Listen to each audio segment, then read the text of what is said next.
বাংলাদেশের রাজধানী ঢাকার অতি জনপ্রিয় মন্দির সিদ্ধেশ্বরী কালী মন্দিরে কালী পূজা দর্শন করে অনেকটাই ব্যথিত হলাম। 2025 সালে এসেও এইরকম দৃশ্য দেখতে পাবো, সেটি কল্পনারও বাহিরে। মা কালী হচ্ছে জগৎ জননী।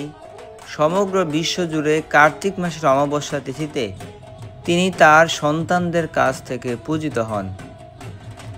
এই তিথিতে আমরা দীপাবলি মহোৎসব পালন করে থাকি। মাতা এই সকল পূজা গ্রহণের মাধ্যমে আমাদেরকে কৃপা করেন, আমাদেরকে আশীর্বাদ করেন। সুপ্রিয় ভক্তবৃন্দ, সকলকে অতি গুরুত্বপূর্ণ একটি ভিডিওতে সুস্বাগতম। অনুরোধ করলাম আজকের এই ভিডিওটি কৃপাপূর্বক শেষ পর্যন্ত দেখবেন। সেই সাথে কে কোন জায়গা থেকে ভিডিওটি দেখছেন সেটি জানাতে ভুলবেন না। গত কয়েক বছর ধরেই কালী পূজায় সিদ্ধেশ্বরী মন্দিরে যাওয়ার পরিকল্পনা করি, কিন্তু কিছু কারণে আর যাওয়া হয়নি।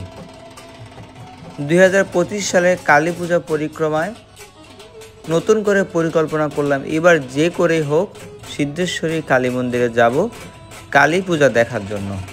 সিদ্ধেশ্বরী কালী মন্দির বাংলাদেশের ঢাকার 14 সিদ্ধেশ্বরী লেনে অবস্থিত। এই মন্দিরটি কখন কিভাবে প্রতিষ্ঠিত হয়েছিল তা সঠিকভাবে জানা যায়নি, কিন্তু 19 শতকের শেষের দিকে এবং 20 শতকের শুরুর দিকে এই মন্দিরটি অত্যন্ত বিখ্যাত হয়।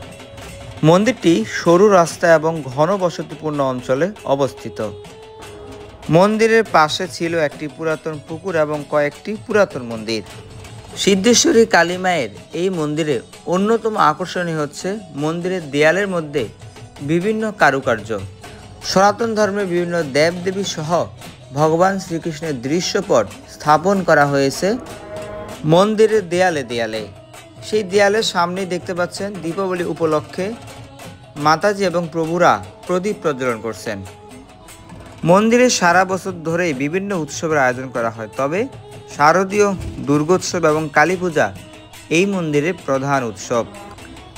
মন্দিরের ভেতরে চত্বরে আমরা অনেক কিছুই ইতিমধ্যে দর্শন করে ফেললাম। এখন সমগ্র চত্বরটি এক নজরে আপনাদেরকে দর্শন করাবো। 2025 সালের কালী পূজা পরিক্রমায় সর্বপ্রথম আমি এই সিদ্ধেশ্বরী কালী মন্দিরে আসি। আপনারা হয়তোবা জানেন যে কার্তিক মাসে কৃষ্ণপক্ষের অমাবস্যা তিথিতে অনুষ্ঠিত হওয়া এই কালী পূজা বা শ্যামা পূজা প্রায় 400 বছর ধরে অনুষ্ঠিত হচ্ছে। মন্দিরের চত্বরের ভিতরের অংশ দর্শন করলাম। এরপর মন্দিরের ঠিক উল্টো দিকে যে চত্বরটি রয়েছে সেখানে আসলাম। দেখতে পেলাম পূজার সামগ্রী সহ বিভিন্ন কিছু এখানে বিক্রি করা হচ্ছে। এর পাশেই যে দৃশ্য দেখতে পেলাম সেই দৃশ্য দেখে আমার কান্না চলে আসলো। বিরাট আকারের একটি ধাতু পদার্থ প্রস্তুত করা হচ্ছে মায়ের চরণে নিরীহ প্রাণীদেরকে নিবেদন করার জন্য, বা যেটাকে বলা হয় উৎসর্গ করার জন্য। কালী পূজার দিন ঠিক রাত 2:45 এই কার্যটি সম্পাদন করা হবে।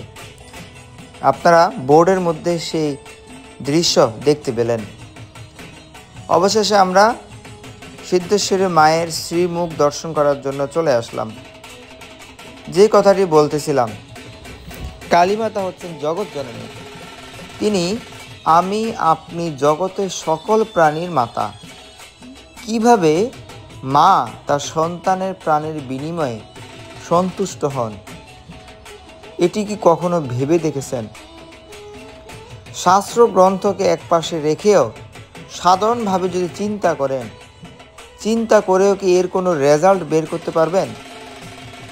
মা কখনোই তার সন্তানের প্রাণের বিনিময়ে সন্তুষ্ট হন না। এই সহজ কথাটাই আমরা বুঝতে চাই না।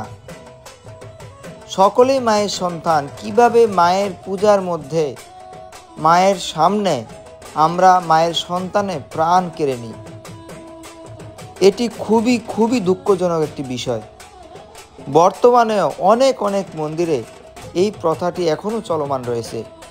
সুপ্রিয় ভক্তবৃন্দ, আপনাদের নিকট অনুরোধ, কৃপাপূর্বক আপনারা এই বিষয়টি একটু গুরুত্ব সহকারে দেখবেন। শীঘ্রই দেখা হবে নতুন ভিডিওতে। এই মুহূর্তে আপনাদের কাছ থেকে বিদায় নিচ্ছি। ভিডিওটি কেমন লাগছে জানাবেন, কে কোন জায়গা থেকে দেখছেন সেটি জানাবেন।